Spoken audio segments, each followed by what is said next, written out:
Hello friends, welcome to Krishna academy. आप लोग के लिए बहुत बहुत बड़ी खुशखबरी है, क्योंकि आप लोग कई दिनों से ये पूछ रहे थे कि सर सीटेट का फॉर्म कब आएगा, सीटेट का एग्ज़ाम कब होगा, सीटेट का फॉर्म कब आएगा। तो अभी फॉर्म तो भरा नहीं जाना, लेकिन डेट अनाउंस हो गया है। सीटेट का जो एग्ज़ाम होगा वो दिसंबर में होगा, ठीक है। और इसका जो फॉर्म अभी भरा नहीं जाएगा, लेकिन जुलाई से ही आपका फॉर्म भरा जाना शुरू हो जाएगा, ठीक है। और आपके पास बेहतरीन मौका है इस बार सीटेट पास करने का, तो आप लोग सीटेट में लग जाइए, क्योंकि आने वाली है केबीएस की वैकेंसी। जो सीटेट पास है वो तो केबीएस दे सकते हैं, लेकिन जो सीटेट इस बार नहीं पास हुए हैं, मान लो किसी कारणवश से 2021 में उन्होंने एग्जाम दिया, नहीं पास हुए, या जिन लोगों ने 2021 में फॉर्म नहीं भरा सीटेट का, वो सोचे कि नहीं वैकेंसी आती नहीं है केंद्रीय विद्यालय की, तो नहीं भरे किसी कारणवश से, तो उनको भी इस बार भरना है। और अगर आप फॉर्म भर देंगे, सीटेट का फॉर्म भर देंगे, तो आपको जो केबीएस की वैकेंसी आएगी आप उसमें एलिजिबल हो जाएंगे।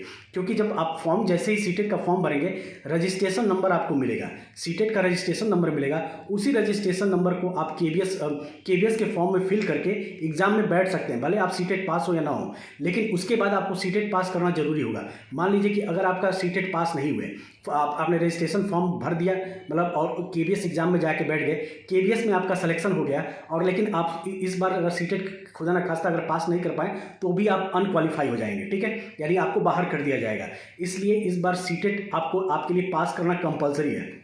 और सीटेट में भी लेवल 1 पास करना जरूरी है, यानी प्राइमरी लेवल का 6 to 8 वाला पास करना जरूरी नहीं है। केबीएस में 1 to 5 का लगता है सीटेट पास होना, ठीक है। और जनरल के लिए 90 नंबर चाहिए, ओबीसी के लिए 82 नंबर चाहिए, और एसटी एससी के लिए भी 82 नंबर चाहिए, ठीक है। तो आपको बस इतना ध्यान रखना है कि आपको जनरल, अगर आप जनरल कैटेगरी से हैं तो आपको नंबर लाना है, और अगर आप ओबीसी और एसटी कैटेगरी से हैं तो आपको 82 नंबर लाना है।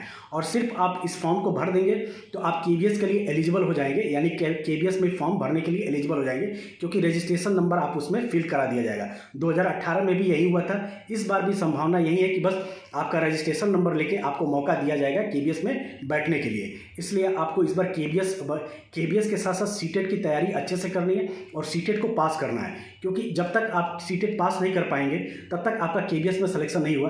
क्योंकि केबीएस में सिर्फ सीटेट मांगता है, यूपी टेट आपका जो भी स्टेट है, जैसे REET, UP TET, MP TET मान्य नहीं होता, सिर्फ सीटेट मान्य होता है, और उसमें भी लेवल 1 मान्य होता है। इस चीज़ को आप लोग याद रखिएगा, ध्यान में रखिएगा, और अच्छे से आप अपनी तैयारी शुरू करिए। कुछ आया तो सीटेट तो आया, और सीटेट आ गया तो केबीएस भी बहुत जल्दी आ जाएगा। केबीएस की वैकेंसी इस साल होनी ही होनी है, 2022 में ही केबीएस की वैकेंसी आएगी, और अच्छी खासी आएगी। तो आपके पास बहुत सुनहरा मौका है केंद्रीय विद्यालय में टीचर बनने का, ठीक है। इस मौके को आपको छोड़ना नहीं है, इस मौके को आपको भुनाना है, ठीक है दोस्तों। तो चलिए, फिर यही एक इन्फॉर्मेशन देना था आप लोगों के लिए, तो धन्यवाद।